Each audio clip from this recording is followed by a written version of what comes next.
साहब आपका इंटरव्यू लेते हैं। कई पहाड़ का या शेर।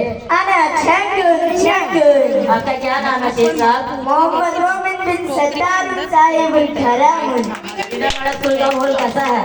माहौल वेरी शंकुर, लड़कियों छाया वाली एंड लड़कतुन वेरी शौकतुन एंड वेरी शरीफुन। आपने यहाँ दाखिला कैसे लिया?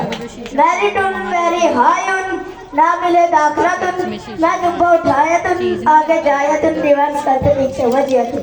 यहाँ की कैंटीन के बारे में क्या ख्याल है शेर साहब? कटीतुन समोसाउन फी मिर्चातुन जेड़ा भी खायुन, फिर स्कूल विच रोला मचायुन पानियुन। यहाँ के उस्ताद और प्रिंसिपल कैसे हैं? टीचरुन एंड प्रिंसिपलुन वेरी शंकुर। इधर आयुन या शाखतुन, इधर आयुन या शाखतुन, पीछे वाला मालूम या शाखत। मैं पीछे मुड़ के ले खुटना बंदा ना बंदे जगह।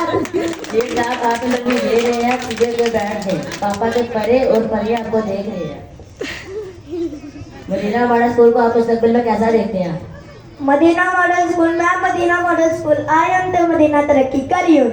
आपका मतलब है मदीना स्कूल में आप मदीना में आए तो मदीना ने तरक्की की है? नहीं, मदीना तरक्की करियो तो मैं आयुन। शेख साहब आप मुझे नकली शेख लग रहे हैं। जिस तरह आपने अरबी की टांगे तोड़ी हैं उस तरह आप नीचे थे काजी साहब आपकी टांगे तोड़ेंगे। नमा पियून